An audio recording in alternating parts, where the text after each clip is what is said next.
الحمد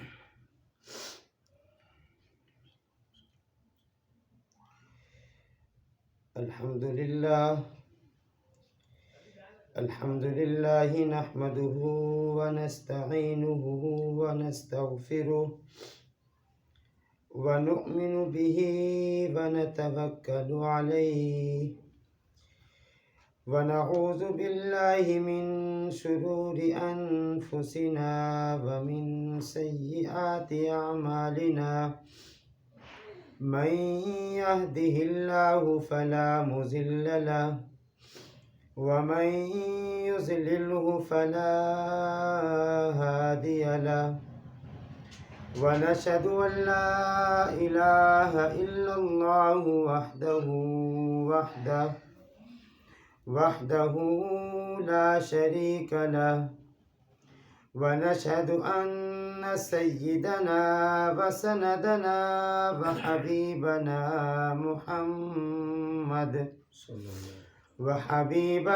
محمدا عبده ورسوله صلى الله تعالى عليه وعلى آله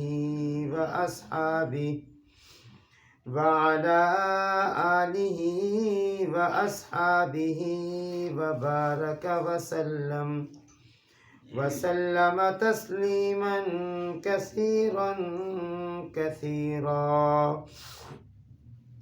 أما بعد فأعوذ بالله من الشيطان الرجيم بسم الله الرحمن الرحيم اتل ما أوحي إليك من الكتاب وأقم الصلاة إن الصلاة تنهى عن الفحشاء والمنكر ولذكر الله أكبر والله يعلم ما تصنعون وقال تعالى في مقام آخر يا أيها الذين آمنوا اذكروا الله ذكرا كثيرا وقال النبي صلى الله تعالى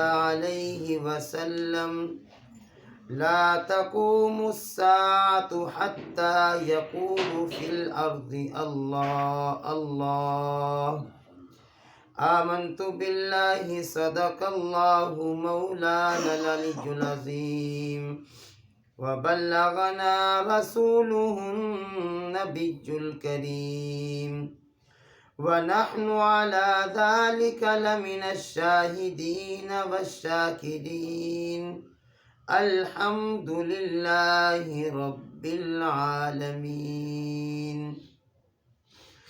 اللهم صل على محمد وعلى آل محمد كما صليت على إبراهيم وعلى آل إبراهيم إنك حميد مجيد اللهم بارك على محمد وعلى آل محمد كما باركت على إبراهيم وعلى آل إبراهيم إنك حميد مجيد. انتہائی واجب الاحترام میرے محترم دوستوں اور بزرگوں اور میرے عزیز بھائیوں، قرآن پاک کی دو آیت کریمہ آپ علیہ الصلاۃ والسلام کے فرامین مبارکہ میں سے ایک فرمان مبارکہ عرض کیا ہے۔ اللہ رب العالمین ہمیں دین کو سمجھنے کی اور اس پر عمل کرنے کی توفیق عطا فرمائے۔ علم کی کمی نہیں ہے، الحمدللہ مسلمانوں کے پاس علم بہت زیادہ ہے، عمل کی کمی ہے، اور وہ علم جس علم پر عمل نہ ہو، یاد رکھیں کہ وہ علم کل قیامت والے دن پکڑ کا ذریعہ بنے گا۔ اللہ ایسے آدمی کو جلدی پکڑیں گے جس کو پتہ ہو اور پھر اس نے عمل نہ کیا ہو۔ ایک آدمی کو پتہ نہ ہو اور پھر اگر وہ عمل نہ کرے تو کسی درجے میں وہ عذر بنتا ہے کہ جی مجھے پتہ نہیں تھا۔ لیکن جس آدمی کو علم بھی ہو اور پھر وہ عمل نہ کرے تو اس کا تو کوئی بھی عذر نہیں ہے، وہ تو کل قیامت والے دن اللہ کے حضور پیش ہو کر کوئی عذر نہیں پیش کر سکتا کہ جی اللہ مجھے پتہ نہیں تھا۔ اس لیے علم کی کمی نہیں ہے، الحمدللہ بہت زیادہ علم ہے، لیکن اس علم پر عمل کی کمی ہے۔ اللہ پاک ہمیں اپنے علم پر عمل کرنے کی توفیق عطا فرمائے۔ قرآن پاک میں اللہ تعالیٰ نے ارشاد فرمایا اتلو ما اوحی الیک من الکتاب واقم الصلاۃ۔ نبی علیہ الصلاۃ والسلام کو حکم ہے کہ آپ تلاوت کیجئے اس کی جو آپ کی طرف وحی کی گئی ہے کتاب مقدس میں سے، اور نماز کو قائم کیجئے۔ فرمایا کہ ان الصلاۃ تنہا عن الفحشاء والمنکر، کہ نماز انسان کو بے حیائی اور گناہ والے کاموں سے روکتی ہے۔ آگے فرمایا کہ وَلَا ذکر اللہ اکبر، اور اللہ کا ذکر سب سے بڑا ہے۔ دوسری آیت میں نے عرض کی، اللہ پاک فرماتے ہیں یا ایھا الذین آمنوا، اے ایمان والو، اذکروا اللہ ذکرا کثیرا، اللہ تعالیٰ کا ذکر کثرت سے کرو۔ ایک حدیث مبارکہ آپ علیہ الصلاۃ والسلام ارشاد فرماتے ہیں لا تقوم الساعہ، کہ قیامت قائم نہیں ہوگی حتیٰ یقال فی الارض، یہاں تک کہ زمین میں کہا جاتا رہے اللہ اللہ، یعنی جب تک اس سرزمین پر اس کائنات میں اللہ کا نام لیا جاتا رہے گا، اللہ کا نام لینے والے موجود رہیں گے، اس وقت تک قیامت قائم نہیں ہوگی۔ یہ دو آیت مبارکہ اور ایک حدیث مبارکہ، اس کی روشنی میں کچھ گفتگو کریں گے انشاءاللہ۔ پہلی بات تو یہ ہے کہ ہم اکثر نماز پڑھتے ہیں، الحمدللہ نمازی ہیں، نمازیں پڑھتے ہیں۔ اس آیت مبارکہ میں اللہ رب العزت نے نماز کے دو اثر بیان فرمائے ہیں، نماز کے دو نتیجے بیان فرمائے ہیں۔ یہ بٹن لگا ہوا ہے نا جی، ہم اس بٹن کو دبائیں بلب جلتا ہے، تو اس بٹن کے دبانے کا اثر کیا ہے؟ لائٹ جل جائے۔ اگر بٹن دبے اور لائٹ نہ جلے، اس کا مطلب کیا ہوا کہ کہیں نہ کہیں کوئی غلطی ہے، کہیں کوئی کمزوری ہے، کہیں کوئی خامی ہے، ہاں جی، کوئی غلط ہو رہا ہے۔ اس غلط ہونے کی وجہ سے اس بٹن دبانے کا جو اثر نتیجہ نکلنا چاہیے تھا کہ لائٹ جل جاتی، روشنی ہو جاتی، وہ لائٹ نہیں جلی۔ اگر نماز کا یہ اثر ہے کہ نماز پڑھنے والا بے حیائی سے رک جاتا ہے، نماز کا یہ اثر ہے کہ نماز پڑھنے والا گناہ سے رک جاتا ہے، قرآن کہہ رہا ہے، اللہ تعالیٰ قرآن پاک کی اس آیت میں ارشاد فرما رہے ہیں ان الصلاۃ تنہا عن الفحشاء والمنکر، کہ نماز تو انسان کو بے حیائی سے روکتی ہے، نماز تو انسان کو گناہ سے روکتی ہے۔ اب اگر میں نماز پڑھ رہا ہوں اور میرا نماز پڑھنا مجھے گناہ سے نہیں روک رہا، میں نماز تو پڑھ رہا ہوں، میرا نماز پڑھنا مجھے بے حیائی سے، فحش جو کام ہیں ان سے نہیں روک رہا، اللہ کی نافرمانی سے نہیں روک رہا، نبی علیہ الصلاۃ والسلام کے مبارک طریقوں کو توڑنے سے یہ نماز اگر مجھے نہیں روک رہی، اس کا مطلب یہ ہوا کہ کہیں کوئی کمی ہے، کہیں کوئی کمزوری ہے، کہیں کوئی ایسی خامی ہے، اس خامی کی وجہ سے نماز کا جو اثر ہونا چاہیے تھا وہ نہیں ہو رہا۔ اور جب وہ خامی کیا ہو سکتی ہے؟ اللہ رب العزت نے اسی آیت کے اگلے جملے میں اس خامی کا ذکر فرمایا اور اس بات کا ذکر فرمایا کہ وَلَا ذِكْرُ اللَّهِ اکبر، اللہ تعالیٰ کا ذکر سب سے بڑا ہے۔ یعنی اگر نماز تو پڑھی جا رہی ہے، نماز میں ہم کھڑے بھی ہوئے ہیں، رکوع بھی کر رہے ہیں، سجدہ بھی کر رہے ہیں، دوسرے نماز کے جو رکن ہیں وہ بھی پورے کر رہے ہیں، لیکن اگر ہم اس نماز کے اراکین کو پورا تو کر رہے ہیں، لیکن جو نماز کی روح ہے، جو نماز کی روح ہے، اور وہ کیا ہے؟ اللہ کا ذکر، اس ذکر کو اس روح کے مطابق پورا نہیں کر رہے، تو اس کا نتیجہ کیا نکلے گا؟ اس کا اثر کیا ہوگا؟ نماز تو پڑھ رہے ہوں گے، فجر بھی پڑھیں گے، ظہر بھی پڑھیں گے، عصر مغرب عشاء بھی پڑھیں گے، فرائض بھی پڑھیں گے، وہ واجبات بھی پڑھیں گے، سنن نوافل سب پڑھیں گے، لیکن اس کا اثر ہماری زندگی پر نظر نہیں آئے گا۔ وجہ یہ ہے، دیکھیں یہ میرا وجود ہے نا، جسم تو ہے، ہاتھ بھی ہے، چہرہ بھی ہے، پاؤں بھی ہے، لیکن اگر انتقال ہو جائے، فوت ہونے کے بعد یہ وجود تو باقی ہوتا ہے نا بھائی، فوت ہونے کے بعد یہ وجود تو اسی طرح ہوتا ہے۔ انسان جب مرتا ہے، یہ تو نہیں ہے کہ مرنے کے بعد انسان کا ہاتھ ختم ہو جاتا ہے، مرنے کے بعد انسان کے پاؤں ختم ہو جاتے ہیں، ایسی تو کوئی بات نہیں ہے، جب انسان کا انتقال ہوتا ہے، انتقال جب ہوتا ہے تو وجود تو اسی طرح اس کا موجود ہوتا ہے، ہاتھ پاؤں سارا دھڑ موجود ہوتا ہے، لیکن ایک چیز ہے جو اس کے وجود سے نکل جاتی ہے اور اس کو کہتے ہیں روح، اس کو کہتے ہیں روح۔ جب روح انسان کے وجود سے نکلتی ہے، انسان کا دھڑ تو موجود ہوتا ہے، وجود تو موجود ہوتا ہے، جسم تو موجود ہوتا ہے، لیکن اس وجود کو دنیا میں رہنے نہیں دیا جاتا، اس وجود کو دنیا سے ہم قبر کی طرف منتقل کر دیتے ہیں۔ ایک ہے نماز کا ظاہر، نماز کا وجود، ہاں جی، کھڑا ہونا یہ نماز کا وجود ہے، رکوع کرنا یہ نماز کا وجود ہے، سجدہ کرنا یہ نماز کا وجود ہے، بیٹھنا یہ نماز کا وجود ہے، لیکن ایک ہے اس نماز کی روح، اور وہ روح کیا ہے کہ انسان کا ظاہر اور انسان کا باطن اللہ کی طرف متوجہ ہو۔ جب ہم نماز کو اس روح کے ساتھ پڑھیں گے، اللہ کے ذکر کے ساتھ پڑھیں گے، اور ذکر میں اصل چیز کیا ہے؟ ذکر میں اصل چیز یہ ہے کہ انسان کا دل جو ہے نا وہ اللہ کی طرف متوجہ ہو، تو پھر اس نماز کا یہ اثر ہوگا کہ میری نماز مجھے گناہ سے بھی روکے گی اور میری نماز مجھے بے حیائی کے کاموں سے بھی روکے گی۔ دنیا میں جتنی بھی چیزیں ہیں، دنیا میں جتنی بھی چیزیں، یہ دیکھیں نا اتنا بڑا ایک کائنات کا وجود ہے۔ میں نے حدیث مبارکہ عرض کی، اللہ کے نبی صلی اللہ علیہ وسلم ارشاد فرماتے ہیں کہ انسان تو انسان رہ گیا، نماز تو نماز، عبادات تو عبادات، اس کائنات کا وجود بھی اللہ کے ذکر کے ساتھ قائم ہے۔ اگر اللہ کا ذکر نہیں ہوگا، اللہ کا ذکر کرنے والا اس دنیا میں نہیں ہوگا، اس کائنات میں نہیں ہوگا، تو یہ کائنات کا صفحہ بھی اللہ تعالیٰ پلٹ دیں گے، اس کو بھی لپیٹ دیں گے، اس کے وجود کو بھی اللہ تعالیٰ ختم فرما دیں گے۔ تو اس کائنات کے وجود کی روح بھی اللہ کا ذکر ہے۔ نماز کے قائم کرنے کی اور نماز کا جو اثر ہے، اس نماز کا اثر جو ہے نا وہ اس کی جو روح ہے وہ بھی اللہ کا ذکر ہے۔ اگر اللہ تعالیٰ کا ذکر صحیح معنوں میں کیا جائے، جس طرح اس کا حق ہے اس طریقے سے کیا جائے، تو یقیناً نماز کا وہ اثر ہونا چاہیے جو قرآن پاک کی اس آیت میں اللہ تعالیٰ ارشاد فرما رہے ہیں۔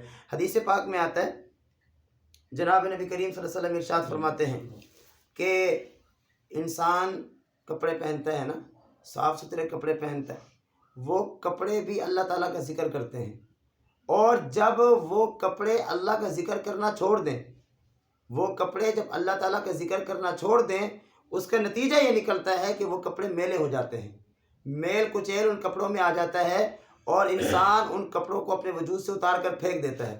حدیث پاک میں آتا ہے کہ درخت جو کہ ایک عام سی اللہ تعالیٰ کی مخلوق ہے، انسان تو بہت اعلیٰ مخلوق ہے نا، ایک عام سی اللہ تعالیٰ کی مخلوق ہے، یہ درخت بھی اللہ تعالیٰ کا ذکر کرتی ہے، یہ درخت بھی اللہ تعالیٰ کا ذکر کرتے ہیں، ان کے پتے، ان کی ٹہنیاں، ہاں جی، ان کا وجود۔ حدیث پاک میں آتا ہے کہ جب درخت اللہ تعالیٰ کا ذکر کرنا چھوڑ دے، وہ درخت خشک ہو جاتا ہے، اور نتیجہ کیا نکلتا ہے کہ اس کو ہم کاٹ کر جو ہے نا آگ کا ایندھن بنا دیتے ہیں۔ حدیث پاک میں آتا ہے یہ پانی یہ بھی اللہ تعالیٰ کا ذکر کرتا ہے، اور جب تک یہ اللہ تعالیٰ کا ذکر کرتا رہے، یہ پانی جاری رہتا ہے، یہ پانی چلتا رہتا ہے۔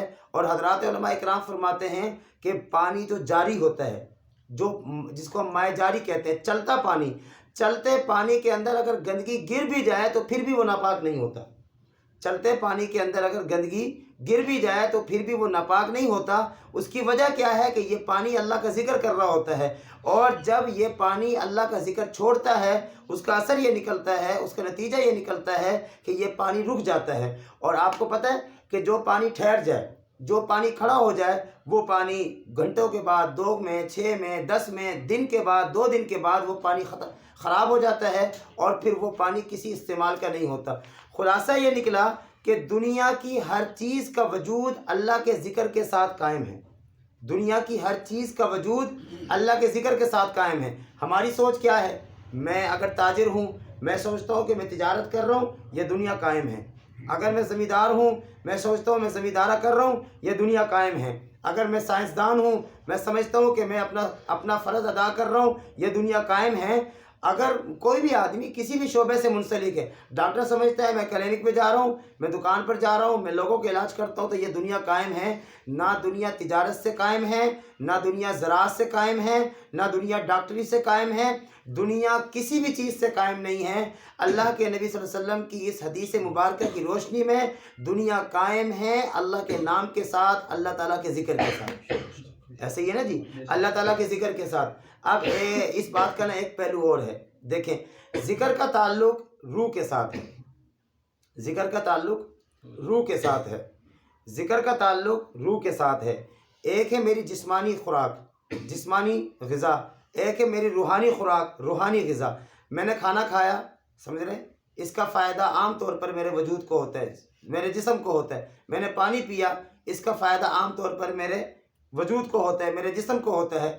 اسی طریقے سے میں سوتا ہوں، میں اٹھتا ہوں، میں کپڑے پہنتا ہوں، یہ جتنا بھی ہمارا ظاہر ہے، ظاہری نظام ہے، اس ظاہری نظام کا جو مجھے فائدہ ہوتا ہے وہ فائدہ میرے وجود کی حد تک ہوتا ہے، میرے جسم کی حد تک ہوتا ہے۔ لیکن ایک ہے روحانی نظام، ہم جب ذکر کرتے ہیں اس ذکر کا فائدہ میری روح کے ساتھ ہے، اس کا تعلق میری روح کے ساتھ ہے، اس کا فائدہ میری روح کو ہے۔ اچھا، اب اس بات کو ہم سمجھتے ہیں کہ انسان کے وجود میں جسم بھی ہے، روح بھی ہے، لیکن اصل کیا چیز ہے؟ اصل کیا چیز ہے؟ روح یا جسم؟ دیکھیں، اصل کیا چیز ہے؟ روح۔ اصل کیا چیز ہے؟ روح۔ دلیل کیا ہے کہ انسان فوت ہو گیا، وجود موجود ہے، لیکن وہ وجود دنیا میں رہتا ہے؟ نہیں۔ کیوں؟ وجود تو ہے، تو پھر دنیا میں کیوں نہیں رکھتے؟ وہ گھر جو ہم نے بڑے محبت سے، بڑے خرچے سے اور بڑے شوق سے بنایا ہوتا ہے، اس گھر میں ہم ایک دن کے لیے اس فوت ہونے والے کو نہیں رکھتے؟ نہیں رکھتے نا، حالانکہ وجود تو موجود ہے۔ کیوں نہیں رکھتے؟ کہ وجود اصل نہیں ہے، اس کے وجود سے نکلا کیا چیز ہے؟ اللہ کا حکم نکلا ہے، جس کو روح کہتے ہیں۔ تو اصل کیا چیز ہے؟ اللہ کا ذکر، اور ذکر کا تعلق کس چیز کے ساتھ ہے؟ روح کے ساتھ ہے۔ جسم میں اصل جسم نہیں بلکہ روح ہے۔ اب سوال یہاں یہ ہے کہ آج یہ پوری کائنات کا جو نظام ہے جس سے ہم وابستہ ہیں، ہم بڑے چھوٹے جوان بوڑھے مرد عورت، ہم اس دنیا میں رہ کر اپنے جسم پر محنت کر رہے ہیں، اپنی روح پر محنت کر رہے ہیں؟ جی بولیں۔ ہم اس دنیا میں رہ کر اپنے جسم پر محنت کر رہے ہیں، اپنی روح پر محنت کر رہے ہیں۔ میں صبح اٹھا ہوں، میں نے صبح اٹھ کر کھانا کھایا، اس کا تعلق میرے جسم کے ساتھ۔ میں نہایا، اس کا تعلق میرے جسم کے ساتھ۔ کپڑے تبدیل کیے، اس کا تعلق میرے جسم کے ساتھ۔ صبح چلا گیا، جو بھی میری ذمہ داری ہے، میں دکانداری کرتا ہوں، میں زمیندارہ کرتا ہوں، ملازمت کرتا ہوں، صبح سے لے کر شام تک میں ایک روٹین کے مطابق زندگی گزار رہا ہوں، کما رہا ہوں، بھاگ دوڑ کر رہا ہوں، محنت کر رہا ہوں۔ شام ہوئی، گھر آ گیا، کوئی پھل ساتھ لے آیا، کوئی چیز ساتھ لے آیا، بچوں میں بیٹھا، کھانا کھایا، سو گیا۔ مجھے بتائیں کہ یہ سارا دن میں جو میں نے کام کیا ہے، اس کام کا تعلق میرے وجود کے ساتھ ہے، جسم کے ساتھ ہے یا روح کے ساتھ ہے؟ جسم کے ساتھ ہے۔ میں منہ پر کریم لگاتا ہوں، کیوں لگا رہا ہوں؟ جسم خوبصورت ہو جائے۔ میں جسم پر جتنی بھی محنت کر رہا ہوں، اچھے کپڑے پہن رہا ہوں، کیوں بھائی؟ جسم اچھا لگے۔ خوشبو لگا رہا ہوں، کیوں بھائی؟ جسم اچھا لگے۔ ساری محنت، ساری تگ و دو کس چیز کے لیے ہو رہی ہے؟ جسم کے لیے ہو رہی ہے، جبکہ جسم اصل نہیں ہے، جسم اصل نہیں ہے، اصل تو روح ہے۔ اور روح کے لیے ہم کیا محنت کرتے ہیں؟ روح کے لیے تو 1% بھی محنت نہیں ہے۔ بھائی سمجھ آ رہی ہے؟ روح پر تو ایک لمحے کے لیے محنت نہیں ہے۔ اور یاد رکھیے، میں نے عرض کیا، اللہ کے نبی صلی اللہ علیہ وسلم ارشاد فرماتے ہیں، ایک حدیث مبارکہ ہے، حضرت علی المرتضیٰ رضی اللہ تعالیٰ عنہ کو بلایا۔ حضرت علی المرتضیٰ رضی اللہ تعالیٰ عنہ شیر خدا ہیں، عظیم الشان صحابی ہیں، علم کا پہاڑ ہے، علم کا سمندر ہے۔ بلا کر جناب نبی کریم صلی اللہ علیہ وسلم نے حضرت علی المرتضیٰ رضی اللہ تعالیٰ عنہ سے فرمایا، علی، میں آپ کو ایک ذمہ داری دے کر ایک لشکر کی طرف بھیجنا چاہتا ہوں۔ ایک لشکر ہے، کافروں کا لشکر ہے، اتنی تعداد ہے، تو بتاؤ کہ آپ اس لشکر سے لڑنے کے لیے آپ نے جانا ہے، میں آپ کو کتنے مجاہدین کی تعداد دوں، کتنے لوگ دوں، صحابہ کرام کی کتنی تعداد دوں؟ تو حضرت علی المرتضیٰ رضی اللہ تعالیٰ عنہ شیر خدا، ہم ان کا نام لیتے ہیں، علی علی لینا چاہیے کہ حق ہے ان کا، لیکن اصل جو ہے نا وہ علی کی تعلیمات ہیں، حضرت علی کا نظریہ، حضرت علی کی سوچ، وہ سوچ جس کی بنیاد پر علی کا نام آج تک زندہ ہے، وہ تربیت جس کی بنیاد پر حضرت علی المرتضیٰ رضی اللہ تعالیٰ عنہ آج بھی ہمارے دلوں میں بستے ہیں۔ تو جناب نبی کریم صلی اللہ علیہ وسلم نے حضرت علی المرتضیٰ رضی اللہ تعالیٰ عنہ سے پوچھا، بتاؤ علی اتنی بڑی تعداد ہے، بعض روایات میں 60,000 آتی ہے، بعد میں کمی ہوا، تو اتنی بڑی تعداد ہے، اس سے لڑنے کے لیے جانا ہے، تو بتاؤ کہ آپ کو میں کتنی تعداد دوں، کتنے لوگ دوں، کتنا لشکر دوں؟ تو حضرت علی المرتضیٰ رضی اللہ تعالیٰ عنہ جواب دیتے ہیں، اللہ کے نبی میں اکیلا جاؤں گا، اللہ کے نبی میں اکیلا جاؤں گا۔ اب یہاں سوال یہ پیدا ہوتا ہے کہ کیا وہ کافر واقعتاً مردے تھے؟ وہ زندے نہیں تھے، وہ کھاتے نہیں تھے، ان کا وجود نہیں تھا، ان کے وجود میں طاقت نہیں تھی؟ ساری چیزیں موجود تھی، لیکن حضرت علی المرتضیٰ رضی اللہ تعالیٰ عنہ کے پیش نظر ایک بات تھی، اور وہ کیا تھی؟ وہ یہ تھی کہ اللہ کا ذکر کرنے والا زندہ ہوتا ہے اور اللہ کا ذکر نہ کرنے والا مردہ ہوتا ہے، اللہ کا نام لینے والا زندہ ہوتا ہے، اللہ کا نام نہ لینے والا مردہ ہوتا ہے۔ وہ کافر تعداد میں 60,000 ہوں یا 60 لاکھ ہوں، جب وہ اللہ کا نام ہی نہیں لیتے، اللہ کے وجود کو مانتے ہی نہیں ہیں، اللہ کے ذکر کو ہی نہیں کرتے، تو وہ تو میری نظر میں مردہ ہیں، اور میں ایمان رکھتا ہوں، اللہ کے وجود کو مانتا ہوں، اللہ کا ذکر کرتا ہوں، اللہ کا نام لیتا ہوں، تو میں تو زندہ ہوں۔ اب زندہ ایک ہو اور مقابلے میں مردے 60,000 ہوں تو وہ اکیلا کافی ہے۔ حضرت علی مرتضیٰ رضی اللہ تعالیٰ عنہ جناب نبی کریم صلی اللہ علیہ وسلم سے عرض کرتے ہیں کہ اللہ کے نبی میں اکیلا جاؤں گا۔ بات یہ نہیں ہے، اور مزے کی بات تو یہ ہے کہ حضرت علی مرتضیٰ رضی اللہ تعالیٰ عنہ جسمانی طور پر کمزور تھے، جسمانی طور پر کمزور تھے، قد ان کا چھوٹا تھا اور پنڈلیاں ان کی کمزور تھی، یعنی جسمانی طور پر کمزور تھے، لیکن ایک چیز تھی ان کے پاس جس کو ایمان کہتے ہیں، جس کو روح کہتے ہیں، جس کو اللہ کا نام کہتے ہیں۔ اور ایک اور حدیث مبارکہ سنیے، قیامت کا منظر ہوگا، ایک آدمی کو بلایا جائے گا، اس کے اعمال نامے کو تولا جائے گا، تو حدیث پاک میں آتا ہے 99 دفتر، سمجھانے کے لیے عرض کرتا ہوں، جس طرح ہمارے کھاتے بنتے ہیں نا، کھاتے وہ رجسٹر ہوتے ہیں، سمجھانے کے لیے عرض کر رہا ہوں کہ 99 رجسٹر اس کے گناہ کے، نافرمانیوں کے، اللہ تعالیٰ کو ناراض کرنے کے اس کے موجود ہوں گے، پلڑے میں رکھے ہوئے ہوں گے، نیکی نہیں ہوگی اس کے پاس۔ اور وہ آدمی جب ظاہر ہے اس کے سامنے حساب و کتاب ہوگا، اس کے سامنے جو ہے نا اعمال کا وزن ہوگا، فرشتے موجود ہوں گے، جنات موجود ہوں گے، ہاں جی انسان موجود ہوں گے، آدم علیہ السلام سے لے کر قیامت تک پتہ نہیں کتنا انسان ہے، کوئی پتہ چلتا ہے؟ کوئی تعداد ہے؟ کچھ بھی نہیں ہے، ہمارے علم میں تو کچھ بھی نہیں۔ کتنی جو ہے نا یہ بڑی تعداد ہوگی وہاں میدان حشر میں موجود، ان سب کے سامنے ایک انسان کے اعمال کا وزن کیا جائے گا۔ جب وزن کیا جائے گا، 99 دفتر، 99 رجسٹر جو ہے نا وہ گناہوں سے بھرے ہوئے اس کے پلڑے میں رکھے ہوئے ہوں گے، اور وہ گناہ والا پلڑا جو ہے نا جھکا ہوا ہوگا، اور نیکی والے پلڑے میں کچھ بھی نہیں ہوگا۔ بڑا پریشان کھڑا ہوگا، حیران کھڑا ہوگا، اللہ رب العزت اس کو بلائیں گے۔ یہ اس طرح کی باتیں جو حدیث پاک میں بیان کی جاتی ہیں، وہ ایک قیامت کا منظر ہے جو جناب محمد رسول اللہ صلی اللہ علیہ وسلم کی زبانی ہمیں سنایا گیا ہے، ہمارے سامنے بیان کیا گیا ہے، تاکہ یہ انسان اس دنیا میں رہ کر قیامت کی تیاری کر لے۔ وہ پورا منظر تصور کے ساتھ بیان کیا گیا ہے۔ اللہ کے نبی صلی اللہ علیہ وسلم فرماتے ہیں کہ اللہ رب العزت اس کو بلائیں گے، ایک پرچی دیں گے، فرمائیں گے یہ پرچی لے جاؤ اور جا کر فرشتوں کو کہو کہ جو پڑھ رہا خالی اس میں ڈال دیں۔ وہ انسان دیکھے گا پرچی، اللہ سے عرض کرے گا اللہ میں تو پہلے بہت رسوا ہو گیا ہوں، آپ مجھے مزید کیوں رسوا کرنا چاہتے ہیں؟ اس پرچی سے کیا ہوگا؟ جہاں 99 رجسٹر بڑے بڑے، 99 دفتر بڑے بڑے رکھے ہوں گے، وہاں ایک چھوٹی سی پرچی کیا کرے گی؟ اللہ فرمائیں گے جاؤ تو صحیح۔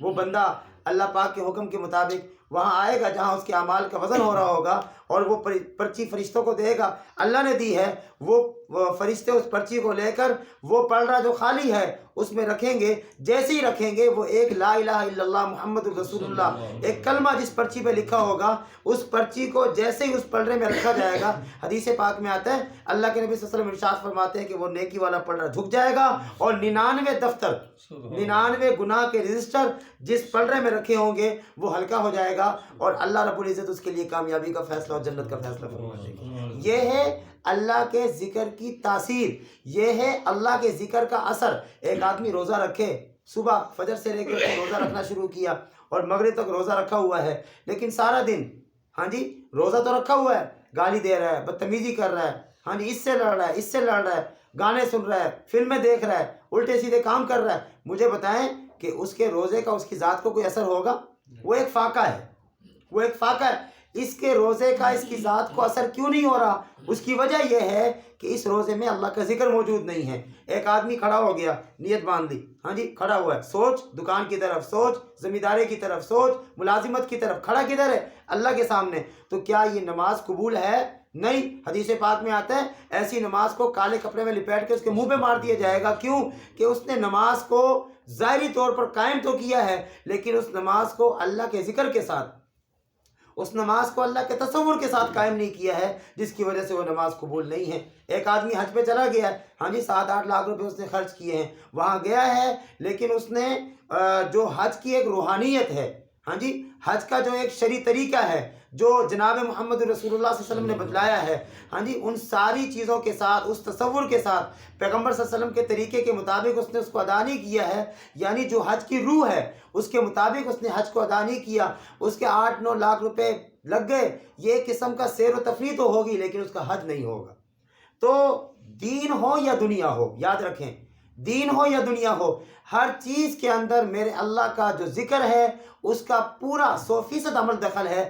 اگر اس دنیا کو بھی ہم، مثال کے طور پر میں کھانا کھا رہا ہوں، یہ میری ضرورت ہے نا، یہ میری ضرورت ہے، اسی کھانے کو میں اللہ کے ذکر کے ساتھ شروع کروں، وہ میری ضرورت میری عبادت بن جائے گی بھئی، وہ میری ضرورت میری عبادت بن جائے گی۔ میں سونے لگا ہوں، میں اسی سونے کو اللہ کے ذکر کے ساتھ شروع کروں، ہاں جی، میں اسی سونے کو اللہ کے ذکر کے ساتھ شروع کروں، وہ سونا جو کہ میری ضرورت تھی لیکن وہ سونا میری عبادت بن جائے گی۔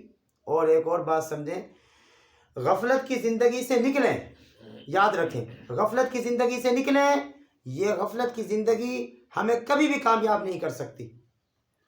ایک نا دعا ہے، ہم عام طور پر سوتے ہیں نا، سونے سے پہلے ہم دعا پڑھتے ہیں، اللہم بسمک اموت و احیا، میں اللہ کے نام کے ساتھ سوتا نہیں، مرتا ہوں، سمجھ رہے ہیں؟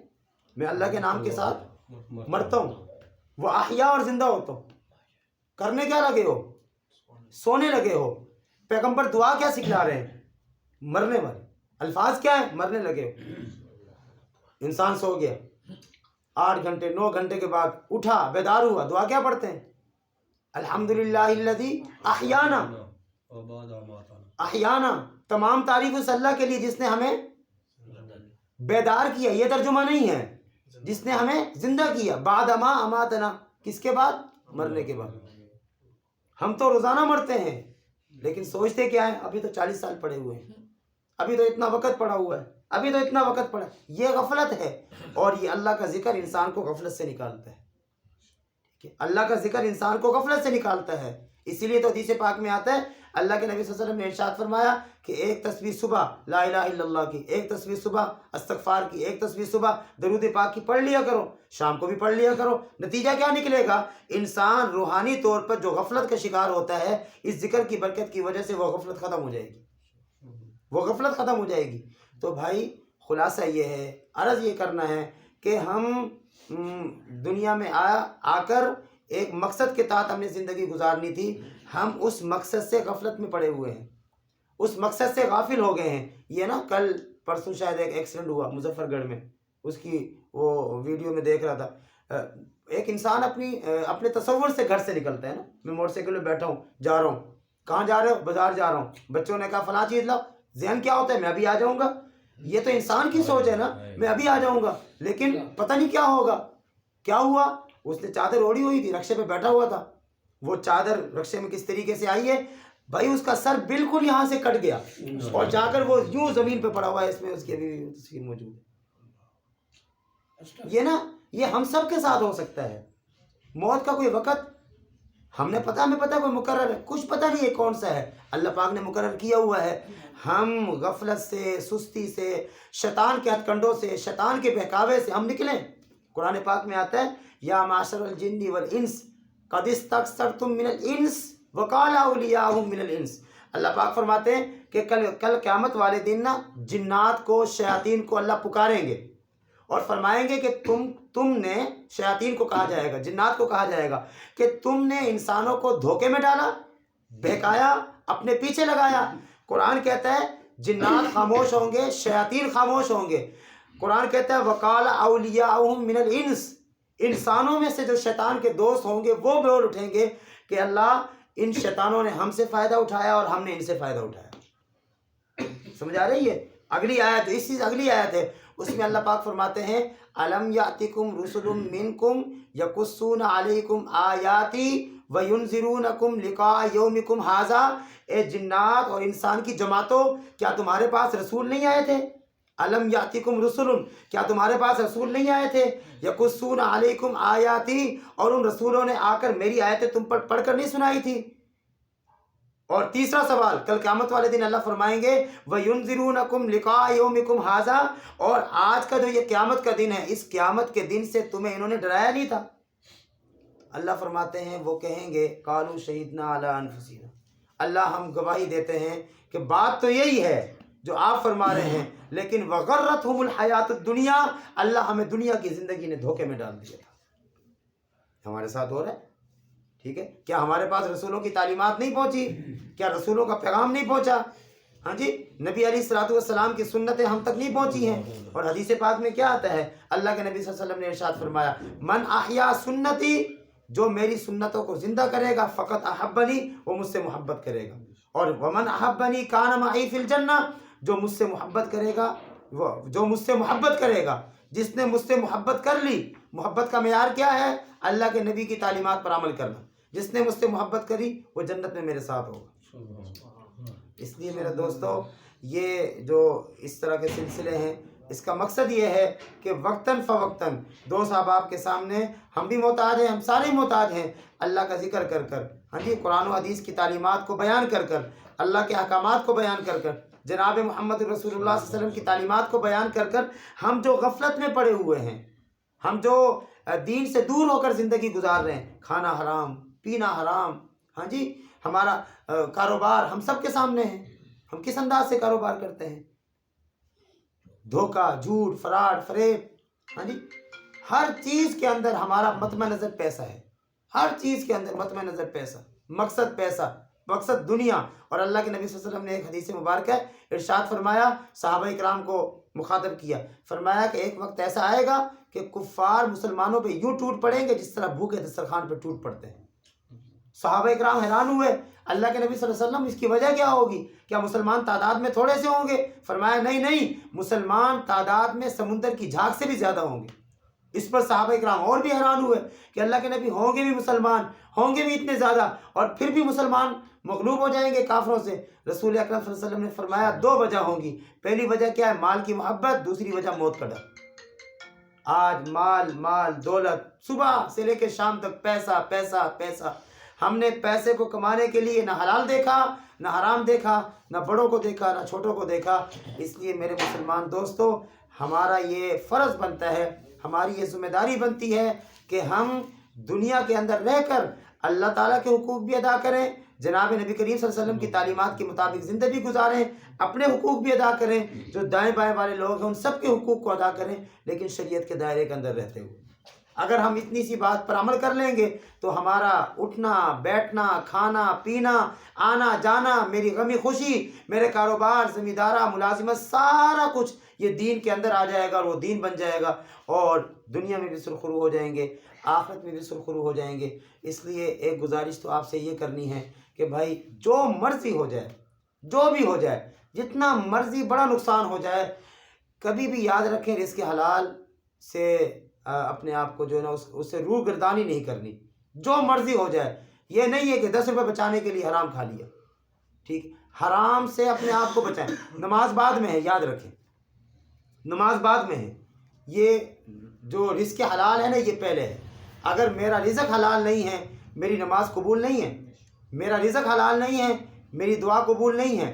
ہم جو ہے نا نمازیں پڑھتے ہیں لیکن نمازوں کا اثر ہماری زندگی میں نظر کیوں نہیں آتا؟ اس کی وجہ یہی ہوتی ہے۔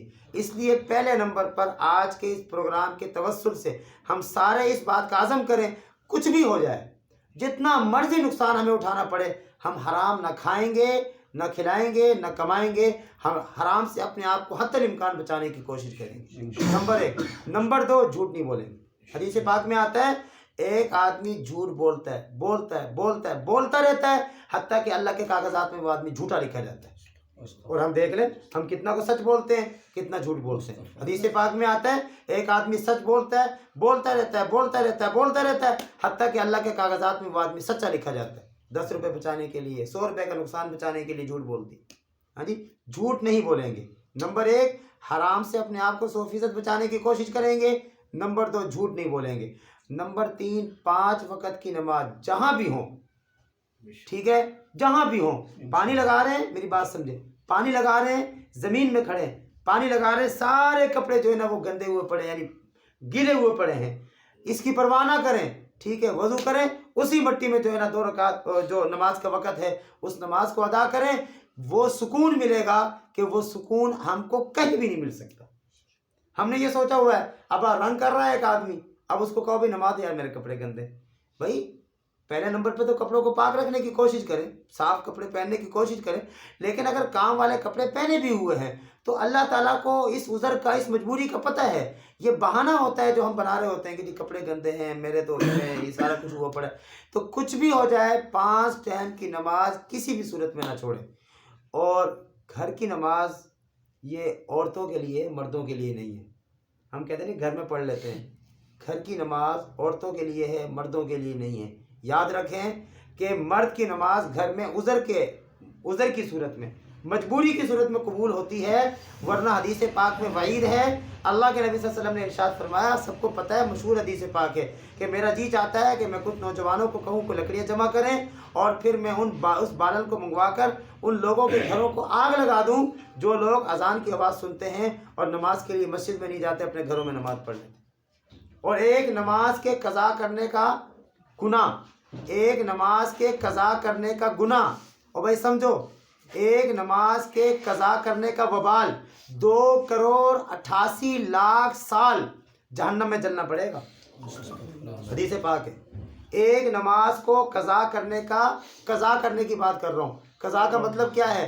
ابھی عصر کی نماز پڑھنی تھی، نہیں پڑھ سکے، اب پڑھ لی تو عصر کی نماز قضا ہو گئی نا، پڑھ تو لی نا، بھائی سمجھیں، پڑھ تو لی، لیکن نماز کو صرف قضا کیا ہے، پڑھ لی ہے تو اس کا اتنا وبال ہے، اور جو پڑھے ہی نا۔ رسول اکرم صلی اللہ علیہ وسلم نے فرمایا الصلاۃ معراج المومن، سمجھے، الصلاۃ معراج المومن، کہ مومن کی معراج کیا ہے؟ بولے، مومن کی معراج کیا ہے؟ معراج، اور معراج کیا ہے؟ نبی علیہ السلام بیت اللہ شریف سے بیت المقدس تشریف لے گئے، بیت المقدس سے پہلا، دوسرا، تیسرا، چوتھا، پانچواں، ساتواں آسمان، ہاں جی، سدرۃ المنتہا، جنت، ان ساری چیزوں کی سیر کر واپس تشریف لے کر آئے، یہ معراج ہے۔ سمجھ آ رہی ہے؟ یہ معراج ہے۔ اور مسلمان کی معراج کس چیز کو قرار دیا اللہ کے نبی نے؟ نماز کو۔ ایک اور بات سمجھے، شریعت کے جتنے بھی احکامات ہیں، وہ روزہ ہو، زکوٰۃ ہو، حج ہو، جتنے بھی احکامات ہیں، ان سارے احکامات کو لے کر جبریل امین جناب محمد رسول اللہ صلی اللہ علیہ وسلم کے بعد دنیا میں تشریف لائے، زمین پہ تشریف لائے۔ روزہ یہاں ہے، روزے کا حکم جبریل امین لائے اللہ کے نبی کے بعد دنیا میں، زکوٰۃ، حج، سارا۔ لیکن جب بات نماز کی آئی، اللہ رب العزت نے جبریل امین کو نہیں بھیجا کہ جاؤ حکم لے جاؤ محمد الرسول اللہ صلی اللہ علیہ وسلم کے پاس، فرمایا کہ محمد الرسول اللہ کو میرے پاس لے آؤ۔ یہ ہے نماز کا مقام، بتا رہا ہوں نا، نماز کا مقام، کہ محمد الرسول اللہ کو میرے پاس لے آؤ۔ اور پھر بلایا، اور بلانے کے بعد بطور تحفہ، بطور ہدیہ، جناب محمد الرسول اللہ صلی اللہ علیہ وسلم کو نماز عطا فرمائی۔ اور روزہ ایک رکھے ثواب ایک روزے کا، حج ایک کرے ثواب ایک حج کا، نماز پڑھتے ہیں 5 ثواب ملتا ہے 50 کا۔ ٹھیک ہے، اتنی اہم عبادت، لیکن مسلمانوں کی جتنی اہم عبادت ہے، مسلمان اتنی غفلت اور سستی کرتے ہیں۔ اس لیے میرے مسلمان دوستو، تیسری گزارش جو میں نے عرض کی ہے وہ یہ ہے کہ کچھ بھی ہو جائے، جو مسجد قریب ہے، جہاں آپ مسجد کے قریب ہیں، آپ نماز کا ناغہ نہ کریں، نماز کو قضا نہ کریں، جماعت کے ساتھ نماز پڑھیں۔ تو نمبر 1 حرام سے بچیں، نمبر 1 حرام سے بچیں، کہ حرام کھانے والے کی نہ عبادت قبول ہے نہ دعا قبول ہے۔ نمبر 2 جھوٹ سے بچیں، کہ ایسا نہ ہو کہ کل قیامت والے دن پھر جب اللہ ہمیں پکارے تو ہمیں جھوٹے کے نام سے پکارے۔ میں نے حدیث مبارکہ عرض کر دی نا۔ نمبر 3 کچھ بھی ہو جائے، کتنی ہی مجبوری کیوں نہ ہو، ہاں جی، صحابہ اکرام، حدیث پاک میں آتا ہے رسول اکرم صلی اللہ علیہ وسلم آخری، یعنی جو نماز کے لیے مسجد نبوی میں تشریف لے کر گئے تو آپ کی حالت یہ تھی کہ 2 صحابہ اکرام کے کندھوں پر آپ نے سہارا لیا ہوا تھا، اور آپ صلی اللہ علیہ وسلم کے پاؤں مبارک یوں زمین پہ گھسیٹتے جا رہے تھے، قدم زمین پہ رکھے نہیں جاتے تھے، لیکن نماز نہیں چھوڑی۔ عمر فاروق رضی اللہ تعالیٰ عنہ مصلی رسول پر جو ہے نا ان پر حملہ ہوا، وہ زخمی ہونے کے بعد بے ہوش ہو گئے، ان کو شہید ہونے سے پہلے 7 مرتبہ ہوش آیا، شہید ہونے سے پہلے 7 مرتبہ ہوش آیا۔ کتابوں میں لکھا ہے جب بھی ہوش آیا پوچھا نماز، جب بھی ہوش آیا سوال کیا تھا؟ نماز۔ یعنی اس قدر جو ہے نا وہ زخمی ہیں اور اس قدر تکلیف میں ہیں، لیکن نماز کا جو تصور ہے ان کے ذہن سے نہیں نکل رہا۔ آپ علیہ الصلوۃ والسلام نے، آپ صلی اللہ علیہ وسلم کی میلاد اور آپ صلی اللہ علیہ وسلم کی وفات کو جمع کروں، جمع کروں؟ آپ جب تشریف لائے سجدے میں تھے، جب تشریف لائے سجدے میں تھے، یہ ہے آپ کی میلاد۔ کیا پیغام دیا؟ نماز۔ سجدہ نماز کا اہم رکن ہے، تو عملاً سجدہ کر کر بتلایا کہ جس کی زندگی میں نماز نہیں ہے اس کے پلے دین نہیں ہے۔ اور جب دنیا سے تشریف لے جا رہے ہیں، امی جان امی عائشہ فرماتی ہیں کہ یوں لیٹے ہوئے تھے اور امی عائشہ صدیقہ رضی اللہ تعالیٰ عنہ کے سینے کے ساتھ ٹیک لگائی ہوئی تھی، تو فرماتی ہیں کہ آپ صلی اللہ علیہ وسلم کے لب مبارک ہل رہے تھے، آواز تو نہیں آ رہی تھی، تو میں نے کان قریب کیے، آواز آئی۔ یہ اللہ کے نبی ارشاد فرمایا، آخری بول ہے الصلاۃ الصلاۃ وما ملکت ایمانکم، نماز اور تمہارے ماتحت لوگ۔ پیغمبر صلی اللہ علیہ وسلم تشریف لے کر آئے، آپ کی میلاد، آپ کی ولادت، پیغام، مقصد نماز، اور آپ دنیا سے تشریف لے کر جا رہے ہیں، آپ کی وفات خلاصہ نماز ہے۔ تو اگر ہماری زندگی میں نماز نہیں ہے تو ہم کس چیز کے مسلمان ہیں؟ اس لیے تیسری گزارش یہ ہے، کچھ بھی ہو جائے نماز نہ چھوڑیں، اور نماز شروع کر کر ذرا اپنی زندگی میں پھر سکون دیکھیں، چین دیکھیں، اطمینان دیکھیں۔ اللہ رب العالمین جو کچھ کہا سنا ہم سب کو اس پر عمل کرنے کی توفیق عطا فرمائے۔